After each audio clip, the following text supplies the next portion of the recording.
Trump makes a trade deal with the Brits and comes out as anti-Chinese dolls. And we have a new stablecoin regulations that are coming through that look like they might have tremendous implications on the end of the international monetary system. Woo.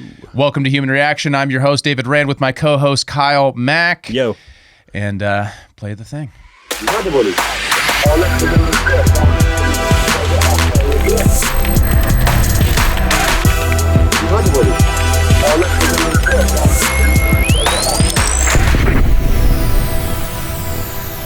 If you want to support the show, make sure to comment on here. We're going to go into, I think there's going to be a little bit of dubious speculation in this episode, so let us know if we're full of shit or not. Yeah.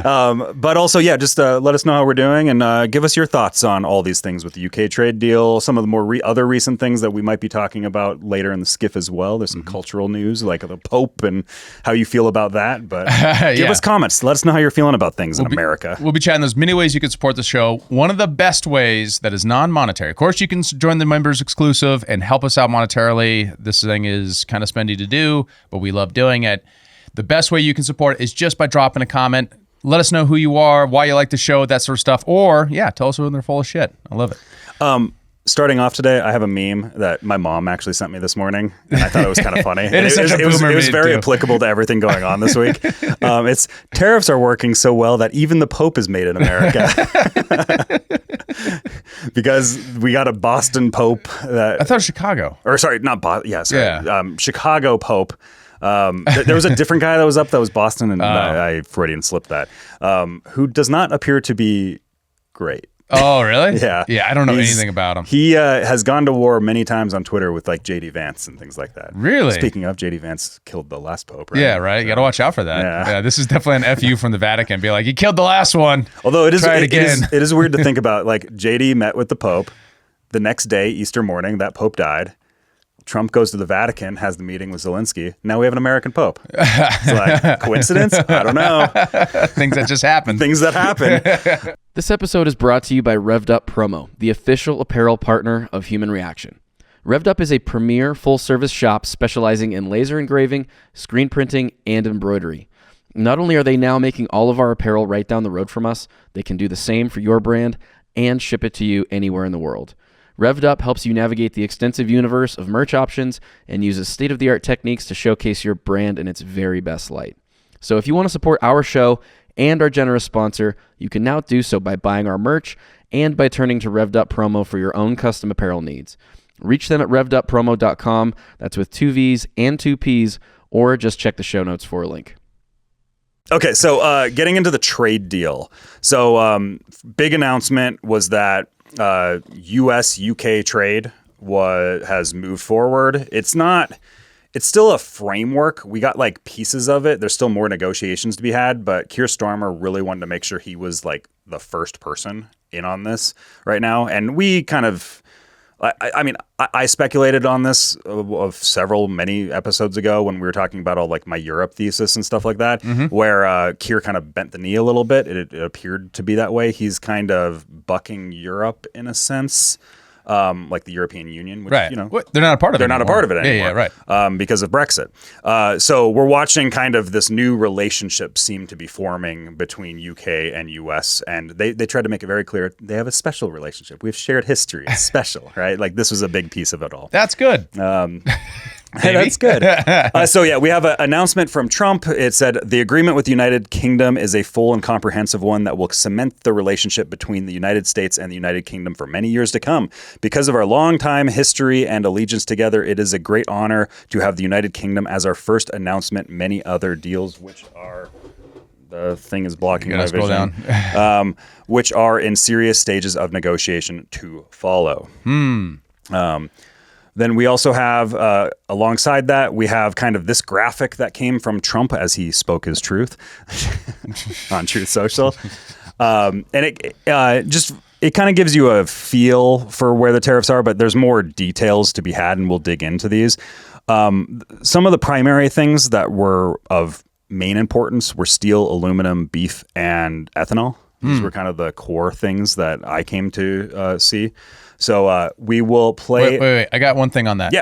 Yeah. So what I don't see amongst the unprecedented access to UK market is beer.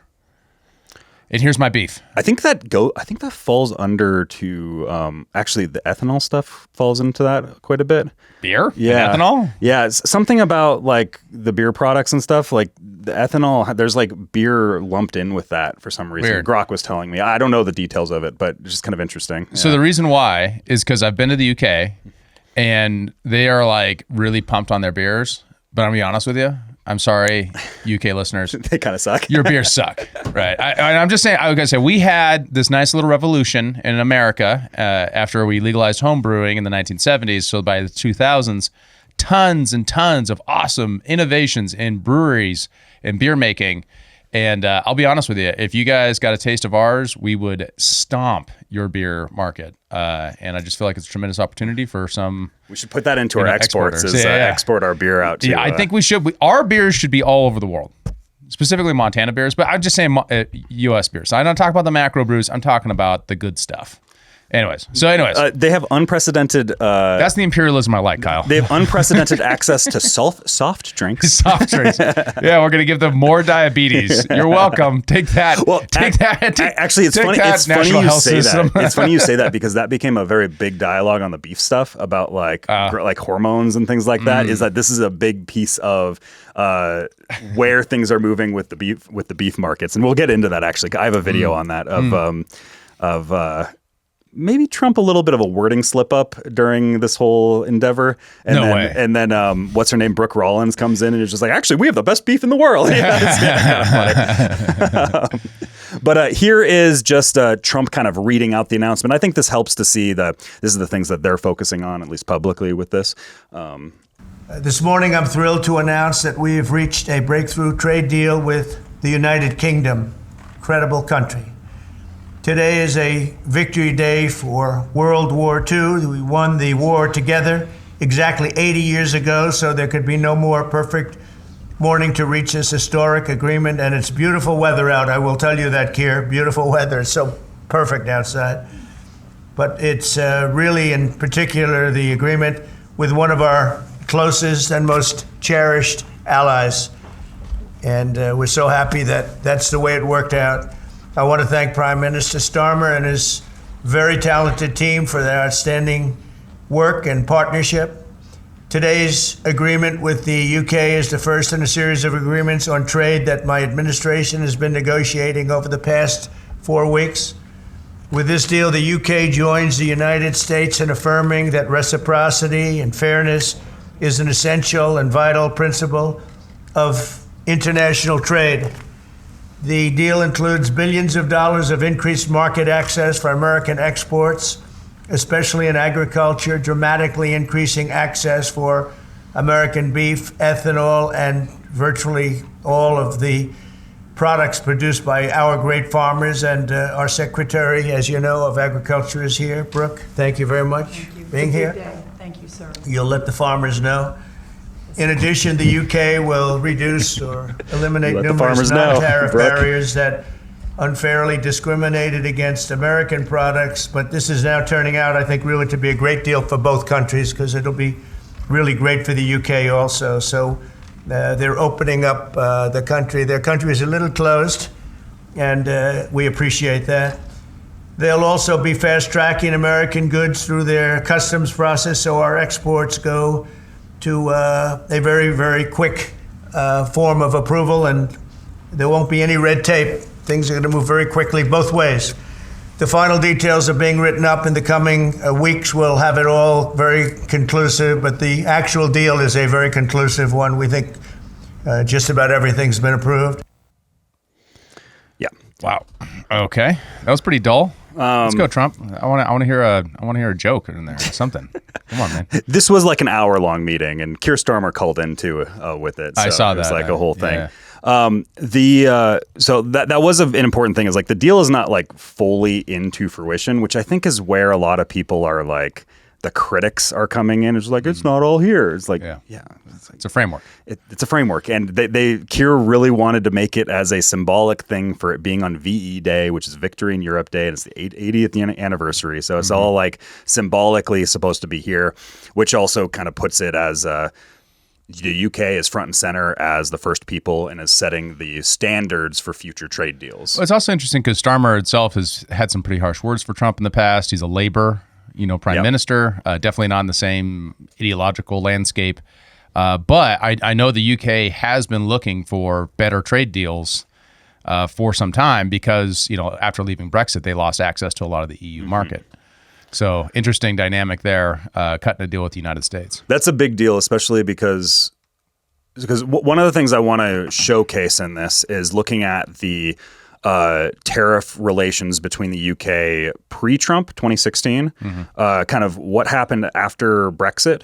And during the Trump era, and then what things are moving now with this deal. And we can see the shift that has occurred, and it's like, did the strategy work kind of a thing. Yeah. So starting off here, we'll look at the U.S. tariffs on the UK goods. And the primary ones are cars, steel, and aluminum. Those are kind of the... Aluminium, you mean? Aluminium. Aluminium?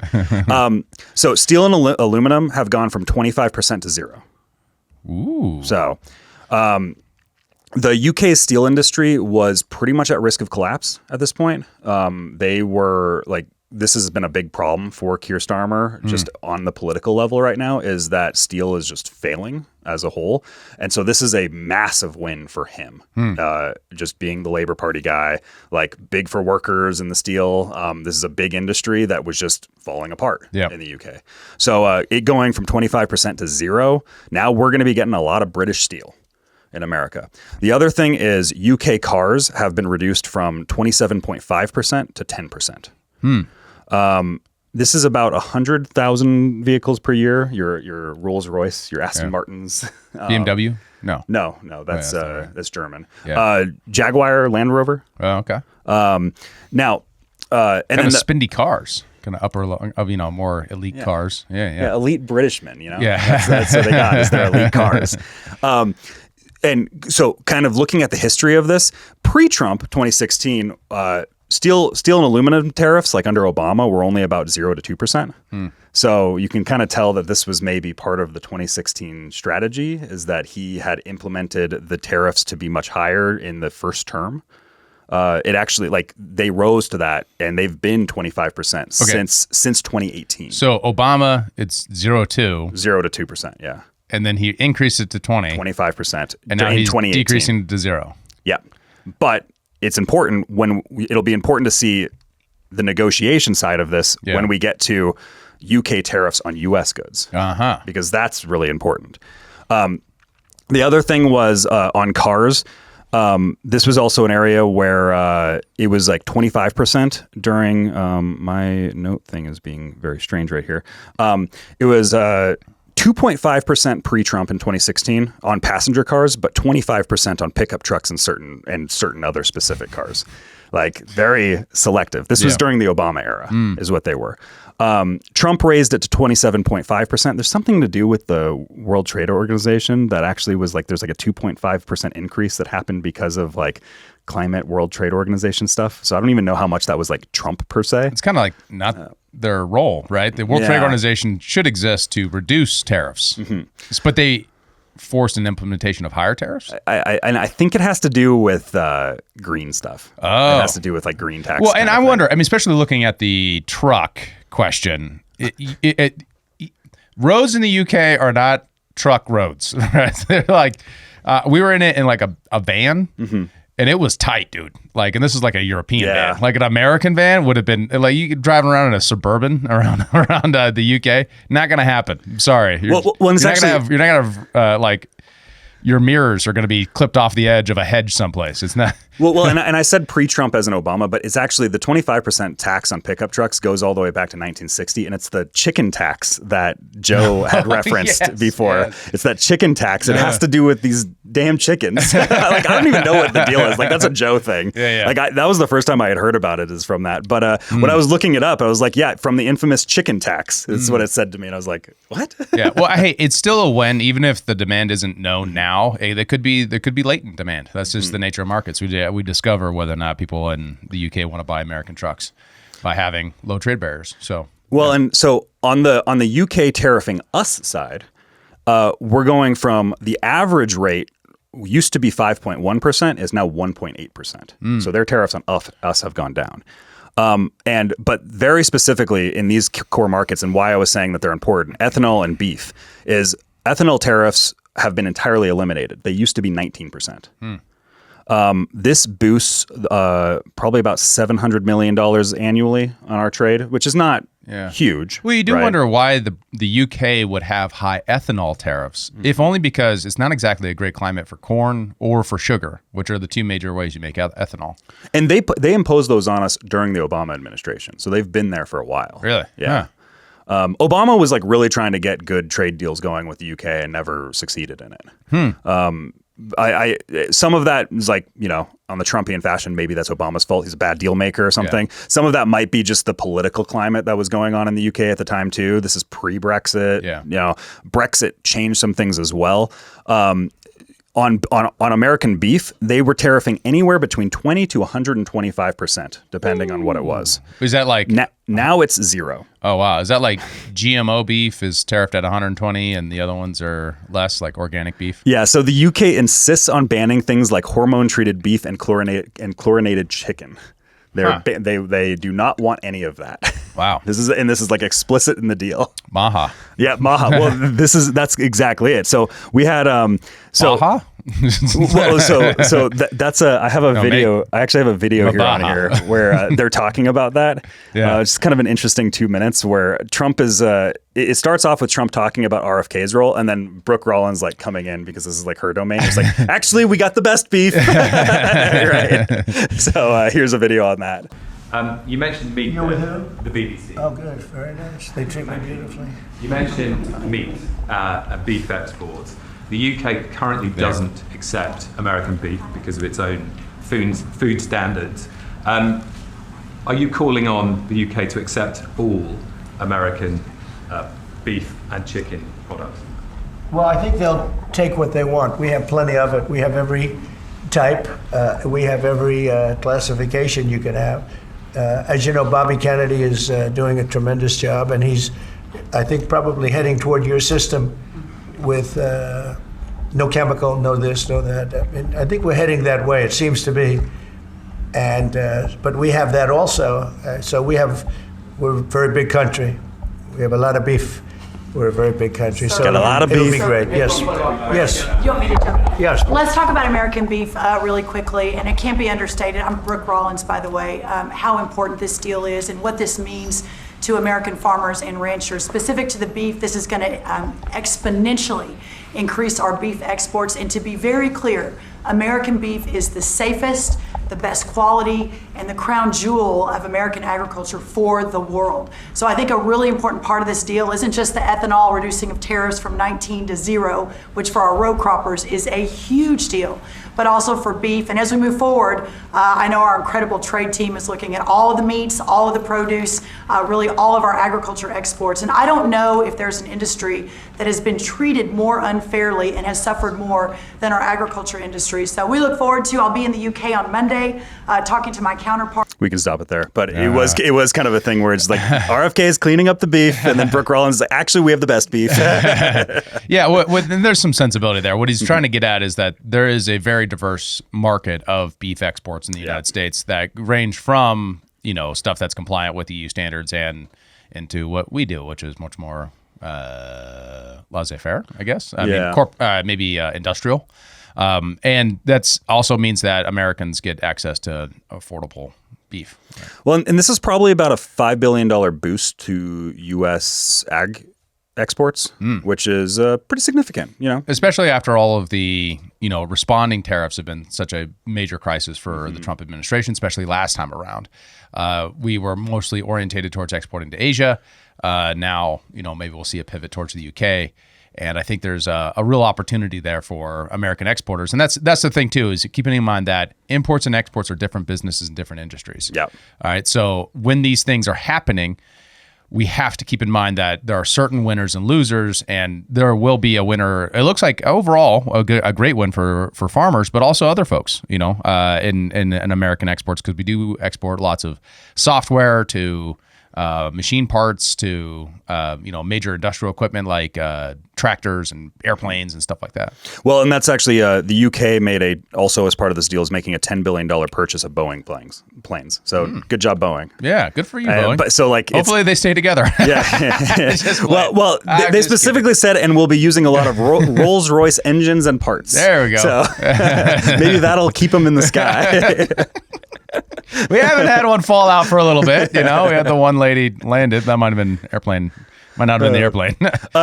Also, there's a lot of things about like preferential access where it's like the United States gets preferential access to various things. And one of the big stuff is like high quality components for the aerospace industry. Yeah. One thing that I think is maybe disappointing to see that wasn't in there, and it was something that was expected to be, was I personally was expecting to see Trump really try and force the UK to do away with the digital services tax. And what this is it's a 2% tax on all revenue that American companies, like American tech companies, have in the UK. It's just like a flat 2% tax on revenue. Just like out of what you make. Yeah, in the UK. And it's specifically there's stipulations. It's if the company has global revenues over $500 million and at least 25 million in the UK. So it affects Amazon, Google, Meta, Apple, X, but also just like anything that's like an online marketplace, search engine, social media platform. So like if Rumble makes that much, like they're getting hit by it too. It's not just like the big dogs, right? Yeah. Like something I was expecting is because Trump has personally described this as overseas extortion. Yeah, I mean, it is a thing that America does export a lot of digital services. So it's a sensible that we are the centerpiece of that because a lot of the software innovation happens in the United States. So yeah, and makes sense. The United Kingdom citizens really like this tax. Like they love this tax. It makes the UK government about $800 million per year. Like this is something where like Keir had to make sure that this stayed in. Like it's really beloved politically. Why is it loved so much? Because it's you're taxing the Americans. Yeah, Like that's what it is.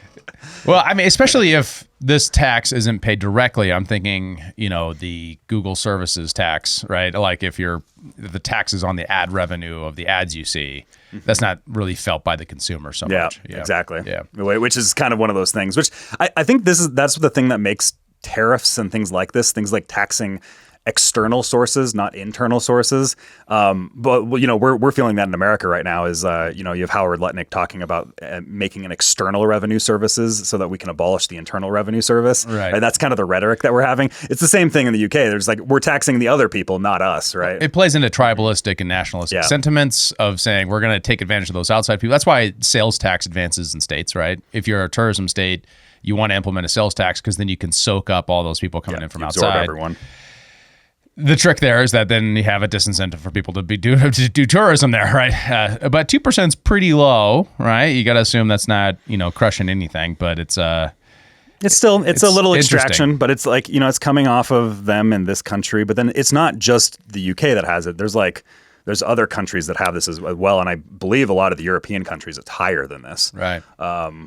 So yeah, it's one of those things where it's like extraction here from the companies, extraction here from these countries, just depending on which market they're in. It looks like one opportunity that I could see, I wonder if they're also seeing it, is that in the negotiation, why wouldn't you trade that for better regulations on digital services, right? So you're saying, keep your tax, fine, but we want to see you not do this Digital Service Act and all this, censorship and regulation of social media and these services. Because Keir Starmer has been, we've talked about this on the podcast, like there's been a lot of crazy stuff going on in the UK with like people on social media saying something and then the cops coming to their houses. And we've watched those videos on this, like on our show here of people getting dragged out of their houses and, having to like 40-year-old women, just kind of getting attacked by police because of Facebook posts, stuff like that. Right.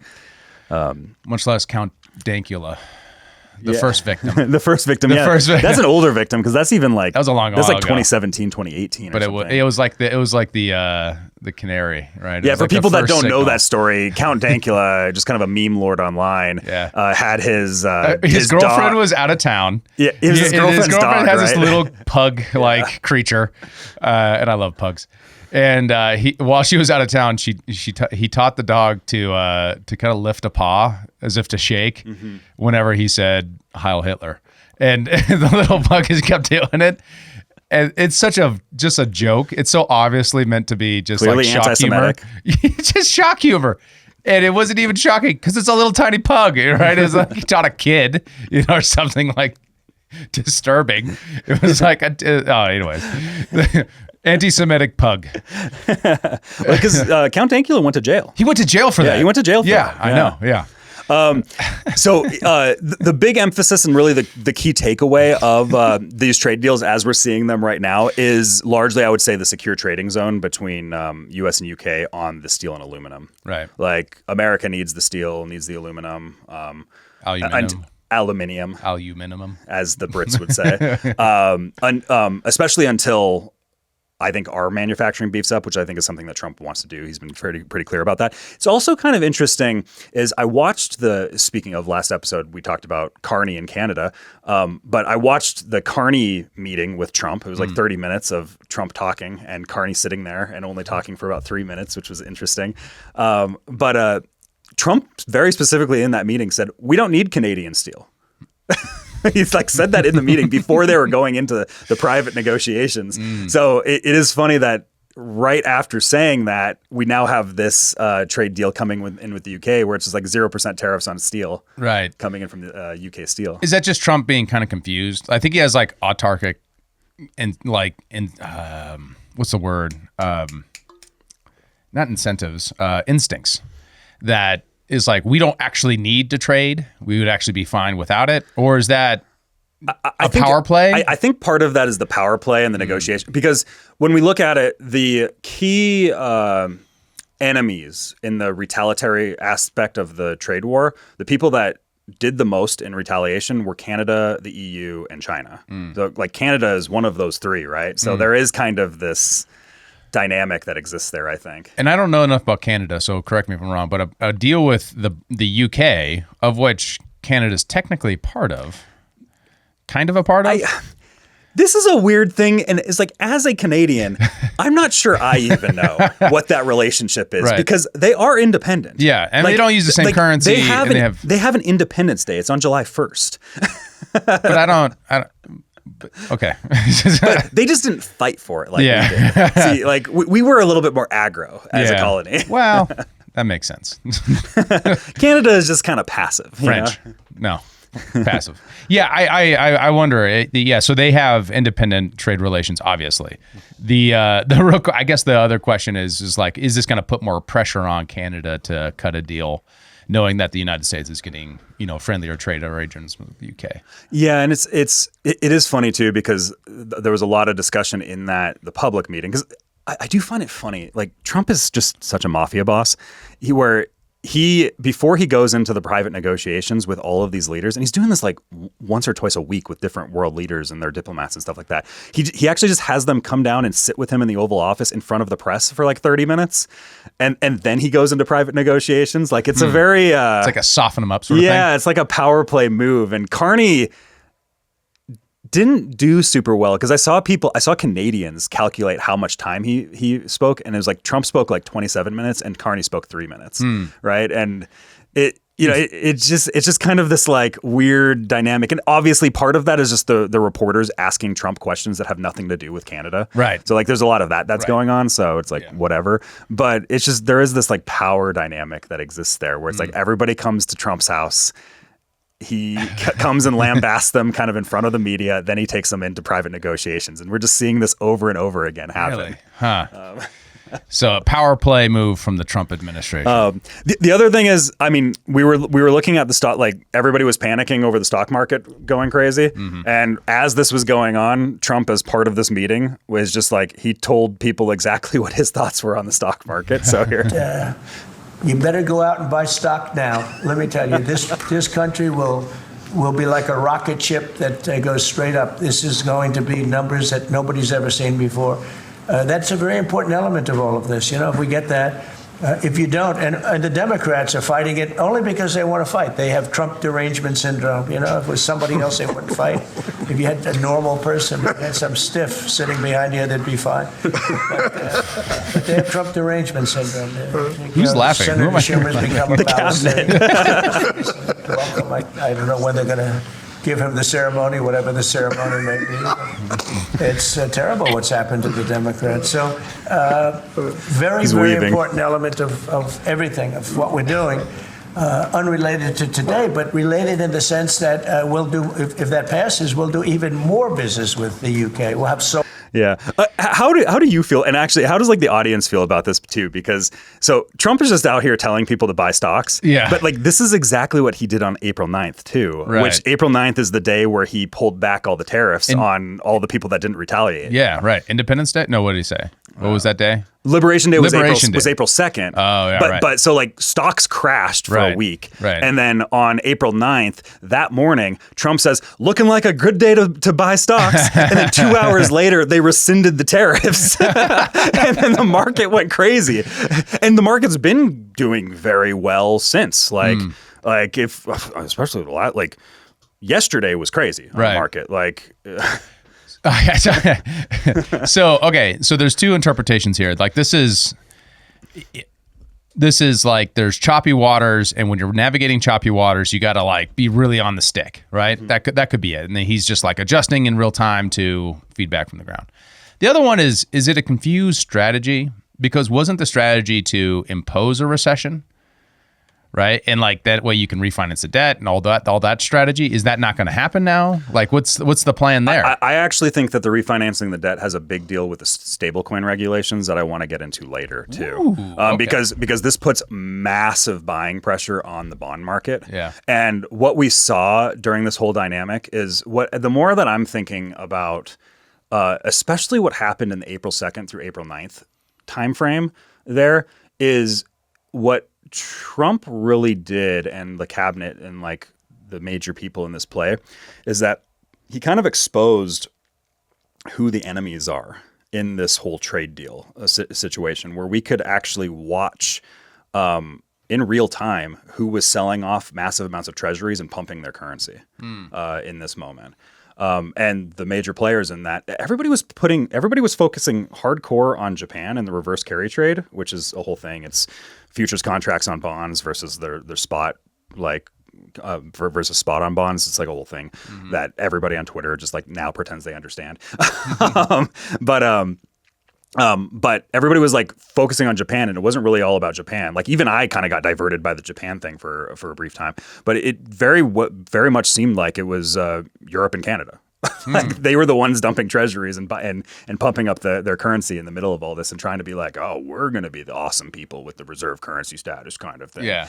With the and Macron was I think the euro is going to surpass the U.S. dollar as the currency. Macron was saying that stuff. So if I'm hearing you right, you're saying that was a kind of a bluff that Trump called on this by raising tariffs and then dipping them. And I think China, although is a focus, I don't think it's the primary focus all the time, and that is just kind of the bully the thing that Trump can bludgeon to kind of feed the base and stuff like that. But a lot of this is really exposing what I think is the euro dollar system and what is going on with Europe's whole forex market and how they are manipulating the dollar and kind of taking over control of the dollar. Interesting. So stock market is back up and it's running high again. How's Main Street doing though is the question. Is it it was a problem for Mag 7, not MAGA, right? So what do we see similar kind of consumer confidence, similar levels of investment and things like that happening, or is this? I think people are saying seeing that, especially with the price of gas going down. I think people are feeling comfortable about that. I think a lot of the Main Street benefits that come from a lot of this are still probably work in progress because these jobs still need to be brought into America. They still need to these things are. a lot of people are looking at this stuff and they're just like, I want instant gratification right now in this moment. And it's like, that's not how the world works, and right? That's how the stock market works. That is how but the stock that's market not how works. mainstream works, right? We have a whole structure of production you have to now have to realign with atoms, right? Not just moving digital currencies around. Well, and it shows how fickle the stock market is, where it's just like a month ago it was the end of the world. Right. And now it's like, oh, everything's good again. Well, because he did the tariffs lower, right? And they're trying to anticipate the future, right? Because that's what the stock market's role in the economy is to align the structure of production where capital flow is so that you can make the stuff to satisfy consumers at the end of the day. Now, because of over financialization and low interest rates historically over a very long period of time, there's so much money in that system that it becomes more of a betting system than anything else. It becomes 100%. A casino of sorts. So people are going to start less leveraging up, which is basically exactly what Besant told everybody not to do. Right. Like because they just can't help. Wall Street just can't help themselves. But you have this weird trap, right? Because they need interest rates to be low so they can refinance the debt. But then they also need interest rates higher so that there isn't over leverage, betting on the stock market. Well, and this is the dynamic too, because we've been seeing this tit for tat going on with Trump and Jerome Powell, where it's like Jerome Powell always late, that stuff. That's all noise. I think, remember, Trump appointed Jerome Powell in 2018. Okay. And I'll get into this more in the stablecoin stuff too, where they have a fine relationship. I think a lot of that is just noise and it's like blustering and it's not at all what's going on behind the scenes in the meetings with Besant and Powell. Yeah. Like all that is just like that's fainting left going right type of stuff. Huh. I actually think that Trump is just like, let's maintain interest rates at the current level for a little bit longer, and we'll wait until after tax cuts to go for it, which is historically what has been successful in the past. This is what Volcker did back in the day, which is the thing that led to Reagan having a massive booming economy. Right. So Volcker comes in, end of Carter administration, jacks up interest rates by a lot. 20%. Right now we're at like 4.5. Yeah. Ending stagflation, which was a major problem, right? Because we had that was like a 2-decade problem. And then Reagan with Democrats in Congress cut taxes, and then we see lower interest rates after that, and then the 80s boom happens. Yeah, right. Reagan wins 49 states. Yeah, right. Mondale won his home state. That's all that happened, right? So you're kind of anticipating they're kind of trying to redo that play. Yeah. Interesting. Yeah, with other variables in place, like it's not the exact same play, but the DNA is there, and the trade war is a major catalyst for things moving, right? Like you need those catalytic features to get things moving. Because you also have the geostrategic questions that you've been raising, and then you have the structure questions. So one of the structure questions is Trump's kind of put his line in the sand at trade balance, but here's the challenge for you, Kyle, but the UK doesn't have a trade deficit with the United States. In fact, they had a trade surplus trade surplus to the United States. So why the UK first? Other than that, Keir Starmer moved first, and the symbolism. Is this a moving of the goalposts, or is this just like the dual strategy question, where he's like talking about trade balance, but then he's actually aiming for other things? Yes, that like everybody is very hyper focused on the trade balance thing. I don't think that's the primary concern. It's much more about like better trade, which is not necessarily the same thing with trade balance. And you can also establish like there's other things that can be gained that aren't just imports, exports, and how those things move, right? And this is another thing that it's always a challenge with talking about Trump when he's in the administration is watching what he says versus what he does, right? And it's the problem with any politician, really. Yes, but it's more pronounced because the guy is so off the hook, right? I feel like that's not right. He's so I think out there, I think it's strategic chaos. Yeah. So he's got now all of this noise, and then the occasional signal you have to try to narrow in on. And it looks like a actual framework for a trade deal is a true signal. The talking about trade balance, and maybe even like the big poster with all the tariffs, maybe that's all noise, and that the goal is 100%. And that's what I said. That's what I said during that time. I know. I know. Totally noise. I'm building your case. But it's also the thing when I laid out the Europe thesis, and what I was like, one of the things I said was that the UK was going to fall more into the US's arms and less so with Europe as a whole. And this is a big thing too. Is Trump very specifically says like Trump does not believe that the EU is a government.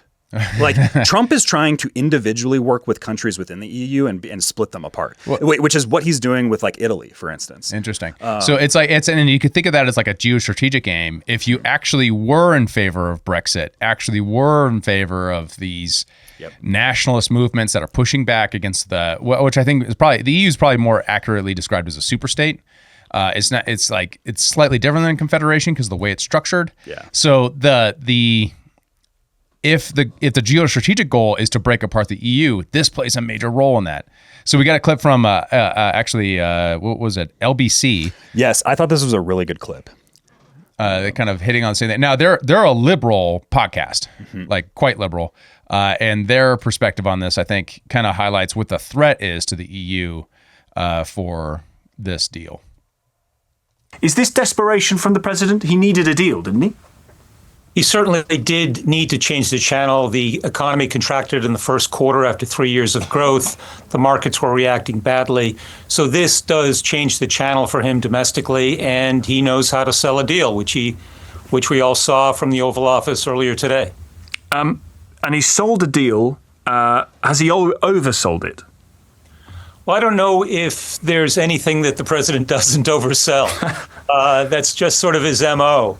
But I do think it's helpful to look a little bit at the larger picture, which is this really places the UK, in my view, in the driver's seat in terms of setting a standard for what other countries are going to want to achieve. And if the other members of Europe cannot collectively force the EU to come to an arrangement similar to the UK's, there's going to be a lot of domestic pressure on their governments to cut separate deals. And conversely, if they are going to delay coming to that realization, it's going to make the UK much more attractive for foreign direct investment. So I can see this having knock-on effects that will benefit the UK down the road. But again, it really does highlight the difference between the UK being independent and being able to act that way, and the EU, which now has a collective decision-making, and how slow and deliberate that is. Yes, and isn't the slight risk for the UK that because the EU is such a larger market than the UK, there is going to be, if the UK has set the benchmark at this level, the EU might well be thinking, well, hang on, we can do better than that because we're a much larger market and the Americans will realise that one day. Well, that may be the case, but it's going to be that one day, which, given how slowly these deliberations take, could be many, many years. After all, as we heard from President Obama, he was unable to get a trade agreement with the EU, despite his wanting to do so. So there's no guarantee that it will ever materialize. But in the meantime, the UK can move forward. And again, the larger issue is the strategic relationship between the UK and the US, what this means across the board for military sharing, for intel sharing, for all the sorts of things that the two countries have done in the past, and quite frankly have been a little bit friction for the past 3-4 months. So I think this augurs well. We'll probably stop there. Gives the point, I think. Yeah. So is this Trump trying to force a Frexit and then, a Frexit?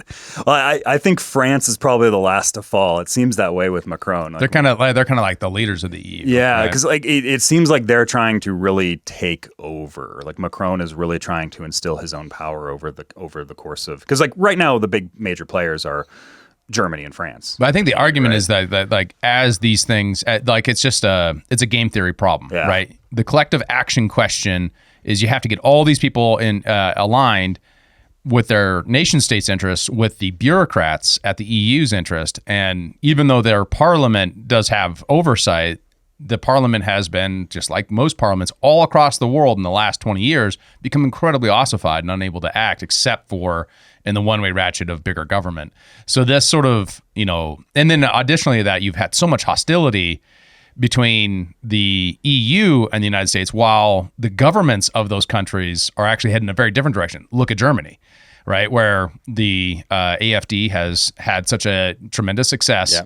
Not as big as I had thought it would be, but still very, quite good. Shows where the winds are moving.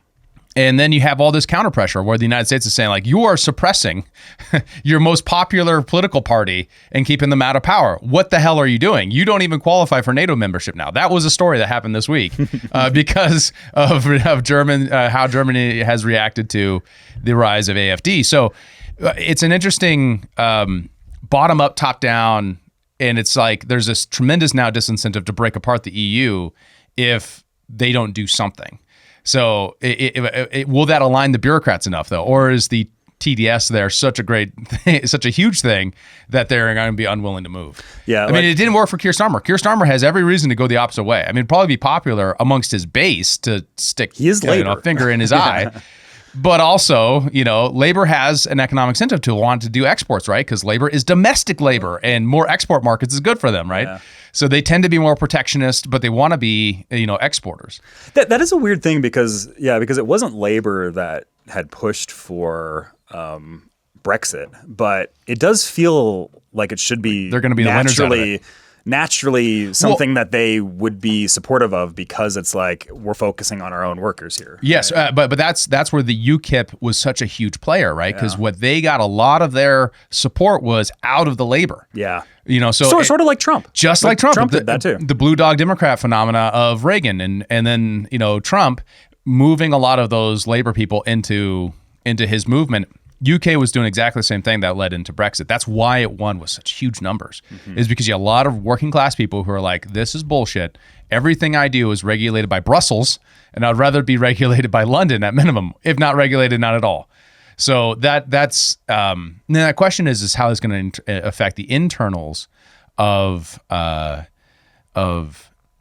politics going into the next election cycle for the UK, because you have the reemergence of not UKIP, but the new party that was started out of Nigel Farage. I forget his name right now. Is it the Reform Party? I think so. UK Reform. Yeah, I think that's right. I might be. It's too many different countries to track, and there's reform parties that have popped up everywhere in different ones. And I'm like, which one is it called that? Yeah, you know what I mean though. Go grok it. But that whole phenomenon too, and we could wind up with a Canada-like scenario where they don't do as well as they might otherwise do because labor's getting a major win here. Yeah, interesting. Well, that's the thing is we're watching a moderation of the left in a lot of these countries, which is something that in America, the left seems like it's failing to do. Like they're not really moderating like these other countries are, but these other countries are being successful with it. So maybe that shows something for the midterm elections. Right. There you go. Like Canada, even Germany, for example, where their most left party, where they're kind of center left party, moderated on immigration tremendously after pressure from the AfD. Also, just things like taxes. Like taxes are an area where these countries are moderating. We're going to make lower taxes on the lower and middle class. That type of messaging is becoming more prominent in the center left neoliberal parties of these different countries. Right. Well, and that's because they're in the typical inflation tax trap, which is as inflation goes up, people have more of their money leaving and being unable to save. The government can't address inflation because there's all these tremendous disincentives to do so, not only because of the high-end market, financial markets, commodity markets, all that kind of stuff. So rather than address that, what they decided to do is lower tax rates and to say, I did something about inflation. Or if you're Biden, you just pass a green jobs bill and pretend and give it the inflation name. And for some reason, people believed it. The Inflation Reduction Act. It still pisses me off.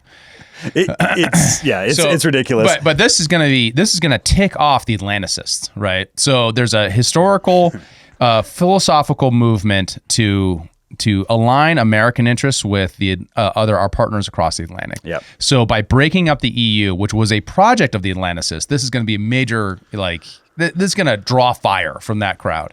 Something 100%. I'll note is in one of these recent meetings at the Oval Office with a leader, I think it might have been when Bukele was in, when reporters are doing their reporter thing, just asking Trump questions that has nothing to do with the person sitting next to him.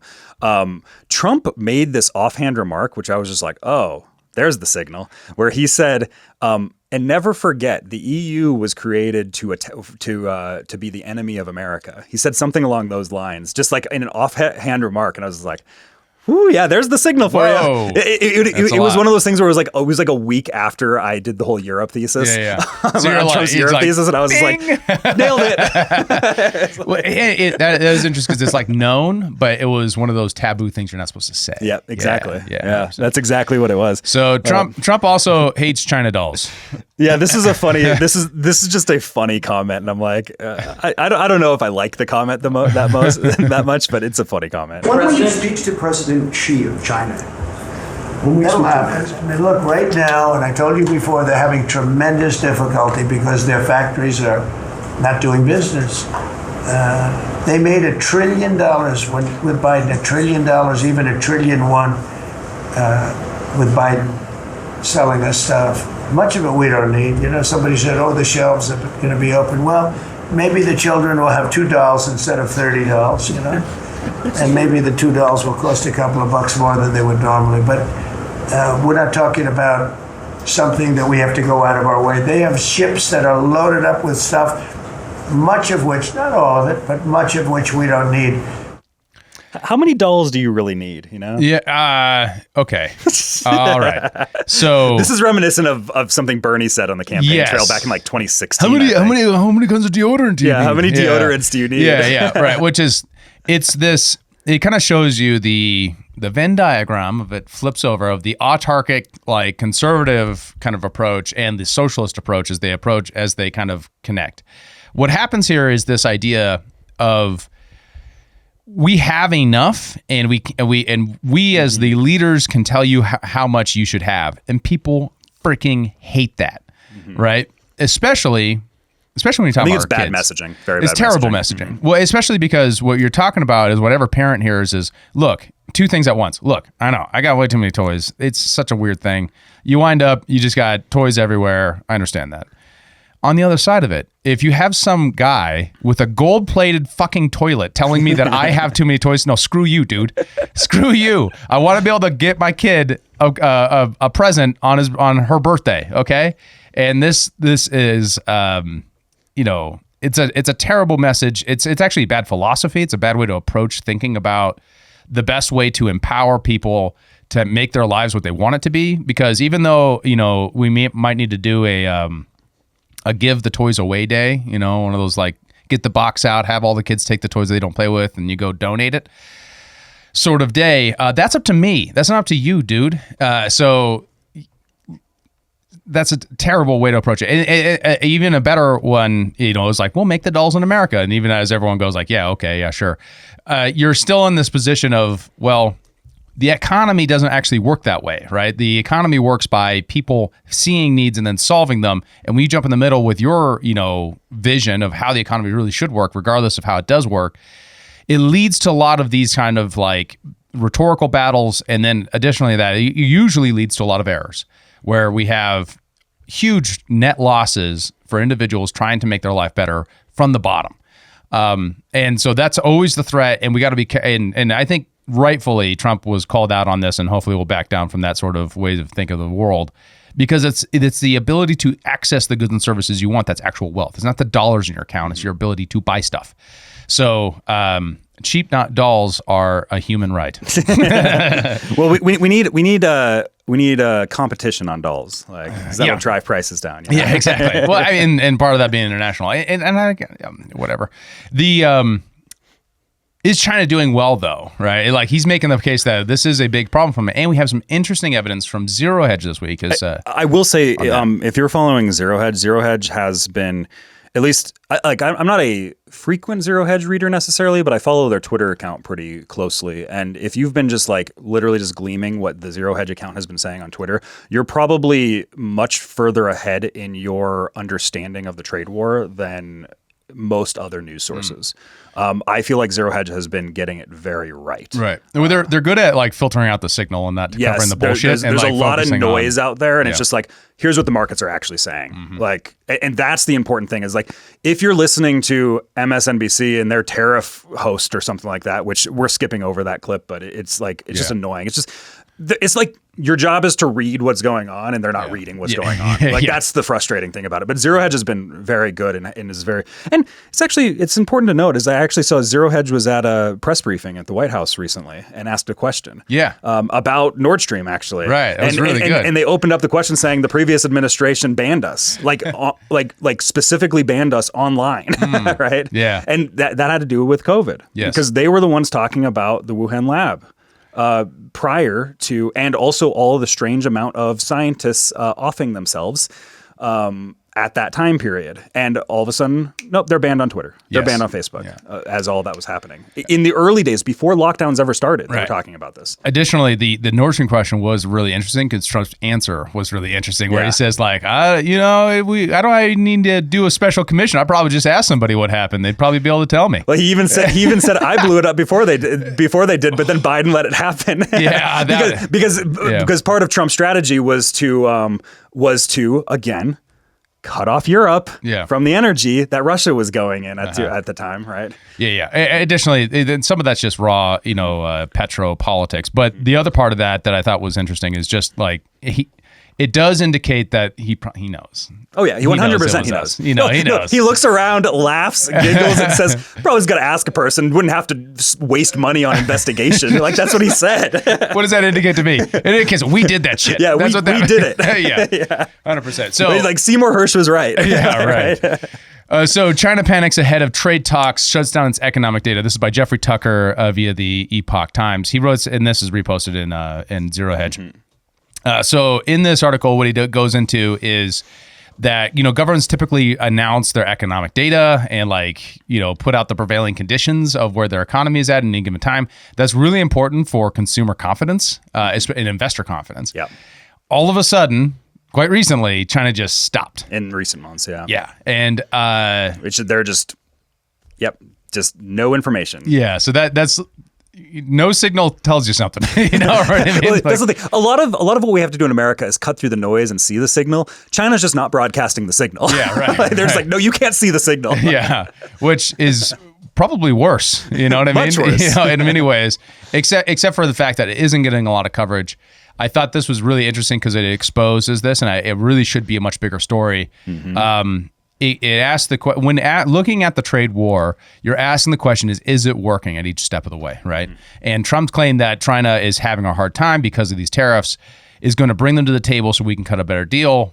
Are they falling on hard times? They were already in Looks like recession before this, before the signal got cut. Yeah. So interesting phenomena. So we're real close, perhaps, to China being able to get to a deal.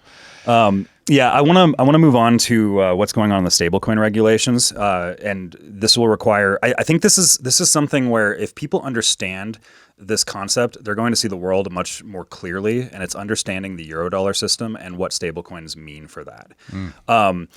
So, what are stablecoins? For people that aren't like crypto savvy necessarily, crypto's being very interesting just from a market perspective in the last day. Like most things are up 30% yesterday. It's the world we're in now. Well, I mean, like if you don't know about crypto, it's going to be a rough, crypto and AI is everything 4 for years. the future, I think. All right, so best to get educated. Yeah, educate yourselves. Like, do your own research and stuff like that. Obviously, I don't want to tell people like what to buy or anything like that. But and stable coins aren't an investment because what they are is they're pegs to current world assets. And what's going through Congress right now are two bills, one in the House and one in the Senate. We have the Stable Act in the House, and we have the Genius Act in the Senate. And what those specifically are is the Stable Act is Stablecoin Transparency and Accountability for Better Ledger Economy Act. They really tried to get that that acronym. I bet you ChatGPT came up with that. They nailed that probably. It is a bunch of tech people, like it's David Sachs and people like that, right?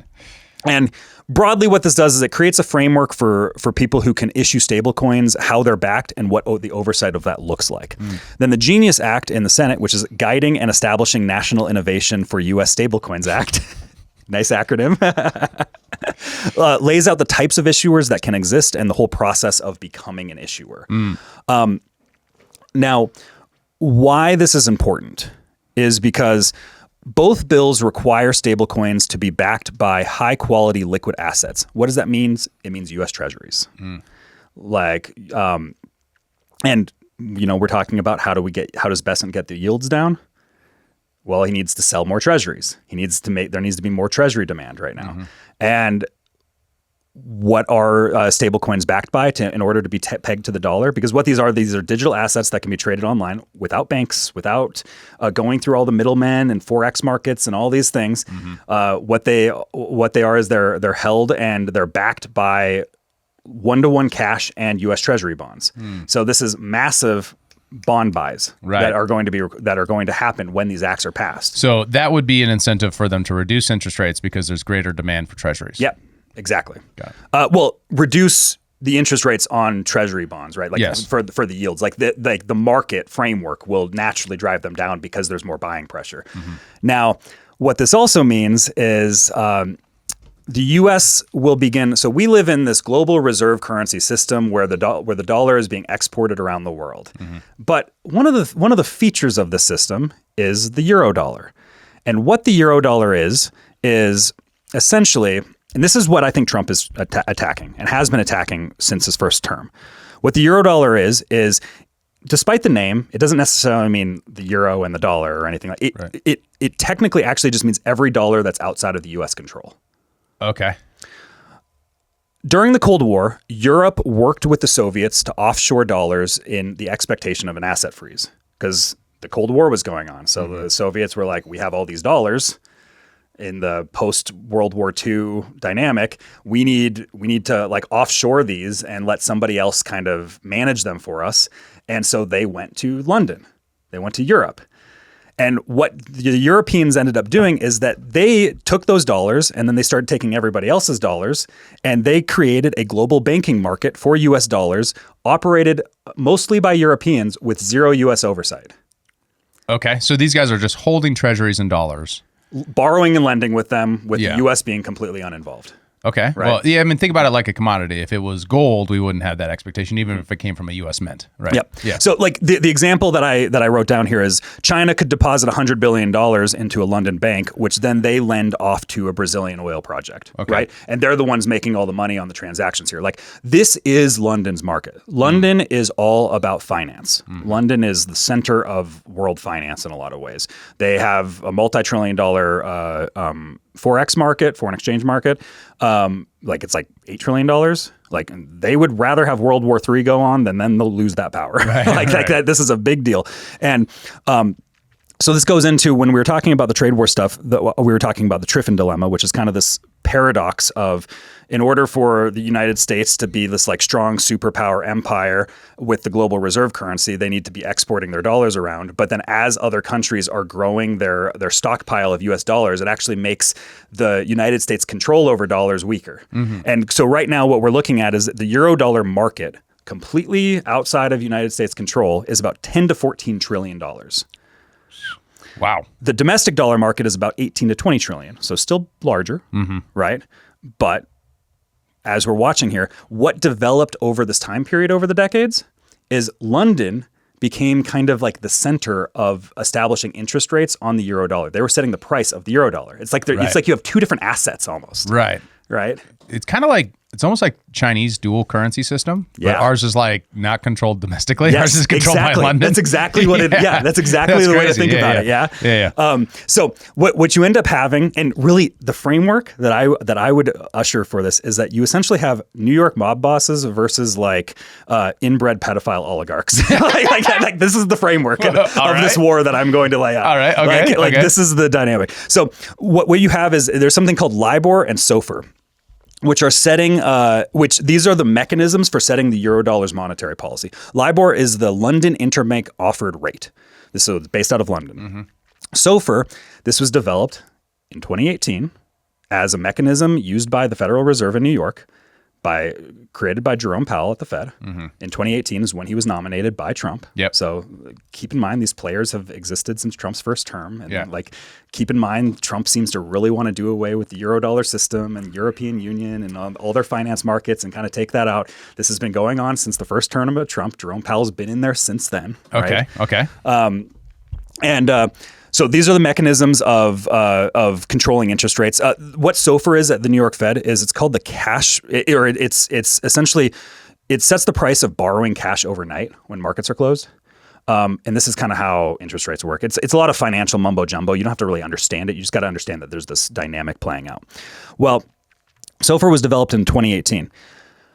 There has been constant attacks since then on SOFR trying to destroy that market in order to disrupt the rates and trying to like really make it shift massive amounts of basis points. Normally on a day-to-day, it moves like 2 to 3 basis points, which is like 0.02%. Yeah, like that's right. what a basis point is. there's been multiple occasions under COVID, in 2019 financial problems, and also last month in April. Last month in April was the largest attack on SOFR ever. 40 basis point move. And these are people not buying the treasuries. Yeah, because the whole thing is backed by treasuries. Right, but why is that an attack? I don't understand that word. What do you mean by attack? Because every single time these big financial hooplas happen, it's always Europe that's selling off treasury bonds. Okay. They're always doing the same thing, and then they're pumping their own currency. Right, And they're Europe, pumping but it not into the their UK. Yeah, specifically Europe. Okay. Because in 2013, what we're seeing, well,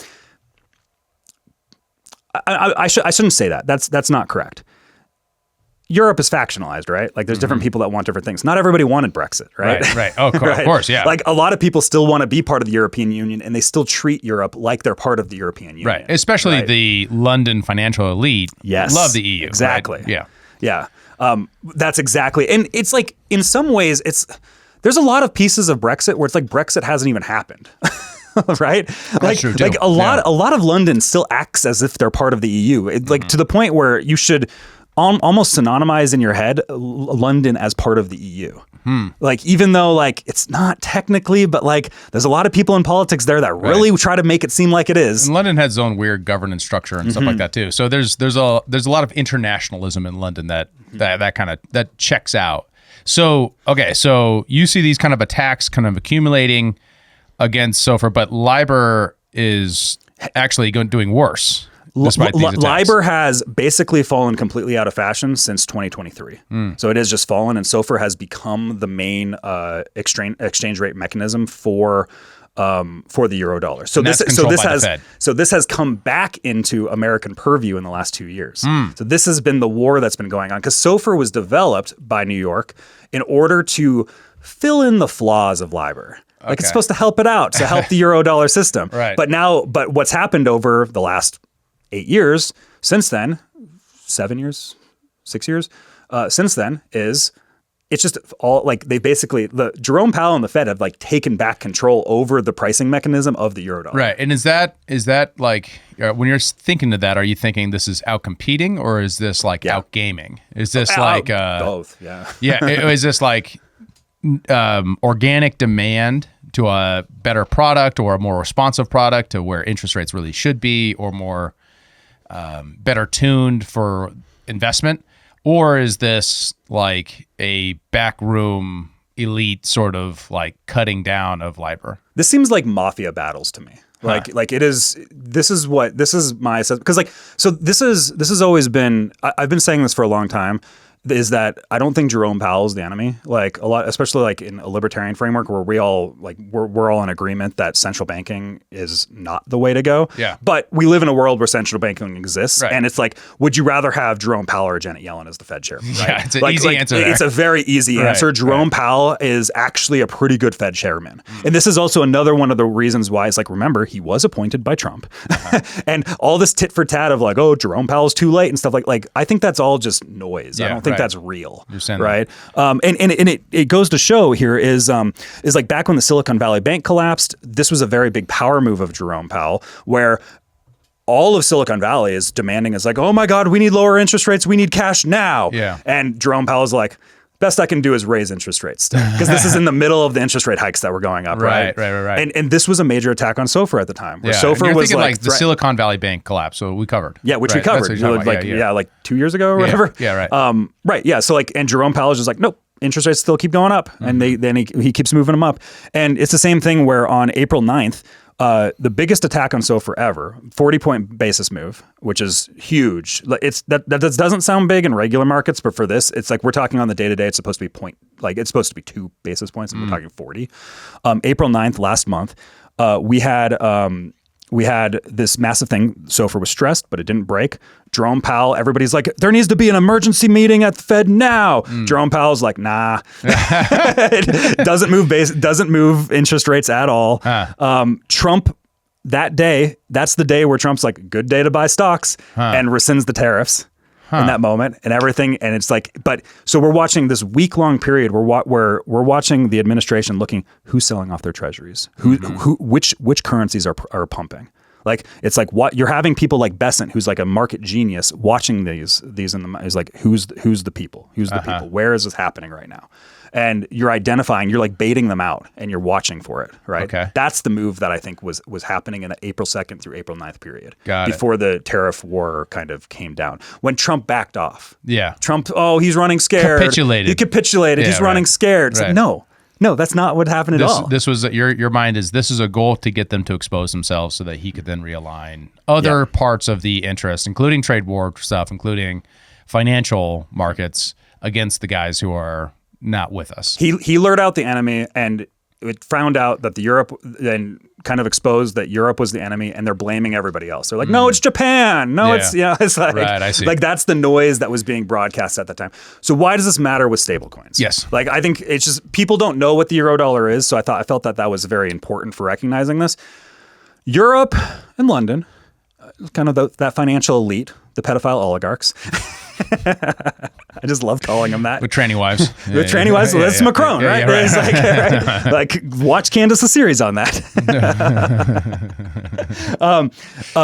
Why are stablecoins so important? Because it undermines the Eurodollar. It undermines this whole $14 trillion market here, because it now becomes a treasury play for the United States to sell treasury bonds for the refinancing of their debt and having a better debt structure, et cetera. That's how treasury bond markets work.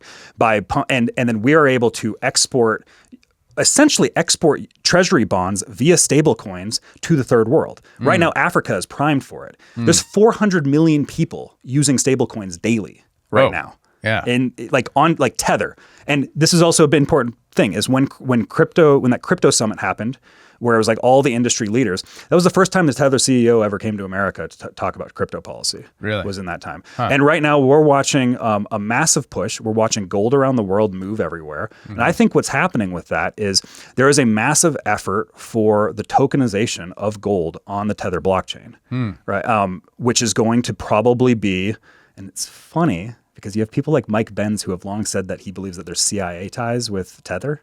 Oh, that's been a theory for a long time. It's been a long time theory. In the crypto community? It's been a theory in the crypto community, but now you're seeing people outside the crypto community make like those. Mike Benz. Yeah. Mike Benz and Whitney Webb talks about this too. And you're starting to see is like, if that's true, this has been a play for a long time. Right. It's like it's a move against this external un-US, no US oversight market on our dollars that we're not benefiting from really, because they like these other people have taken control of that market. Because the interest rate is being paid to London, not to New York. Right? Yep. Yeah. Well, and this is the thing is like the Forex market in London is what every single trade that's made, London takes 8% on it. Stablecoins, that doesn't happen. There's no the Forex market becomes obsolete with stablecoins. Right. You could just trade directly. Yeah. So why wouldn't that also harm SOFR?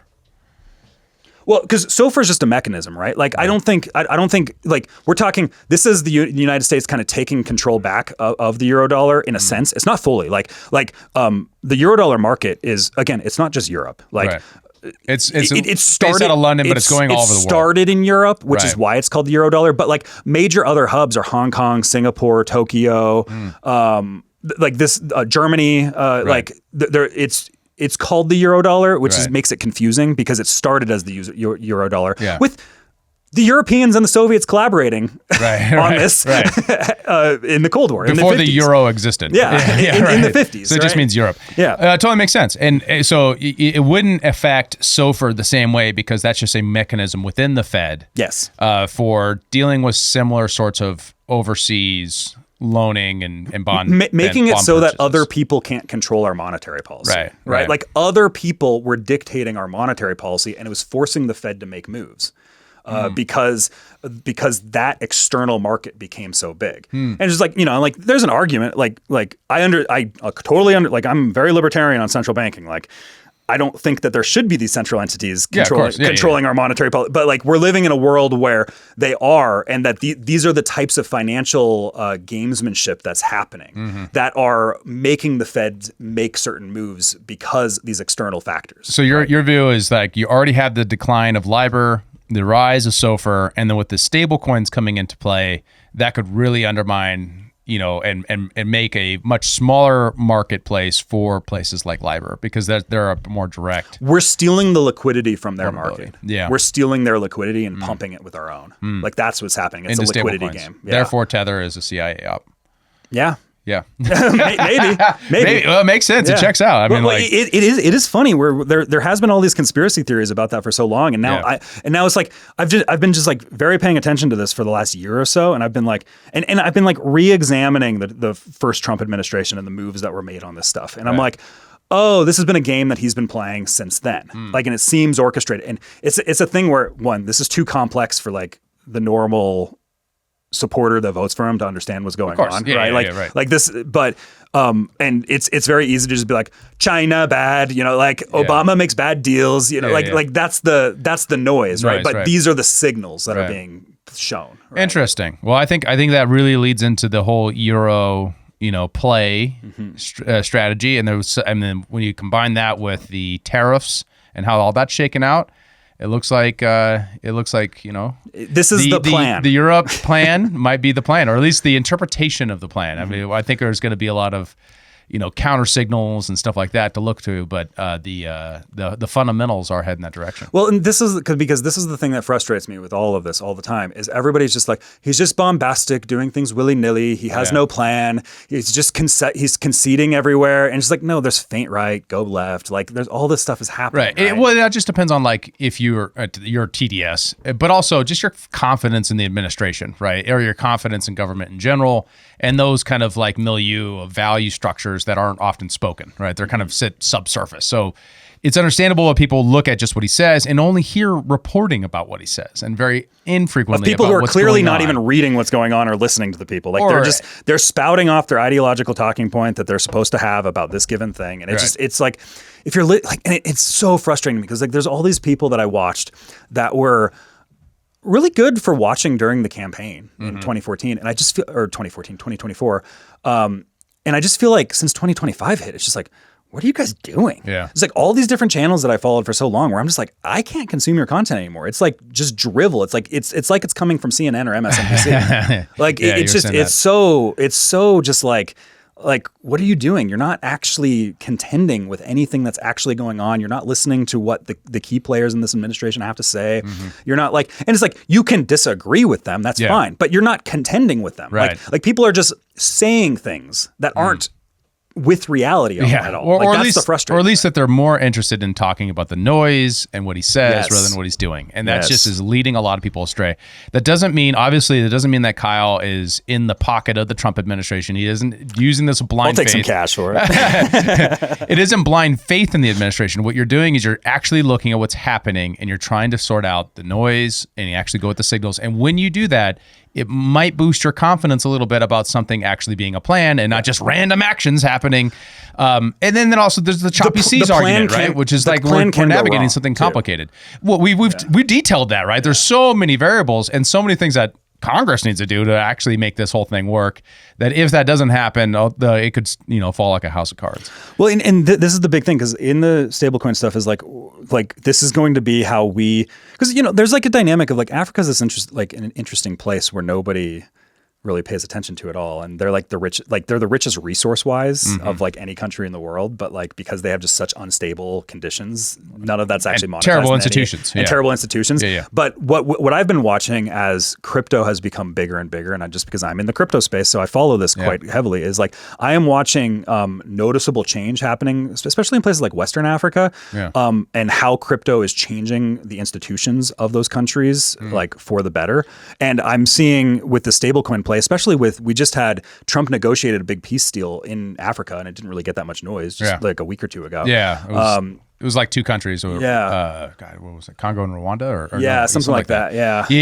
But so like we're watching this is like we're gonna watch this massive because like China's been doing the Belt and Road Initiative stuff in Africa and really taking over control of Africa, and France has a lot of Northern Africa from like their colonial efforts, and they're still like maintaining that control in like Algeria and stuff like that.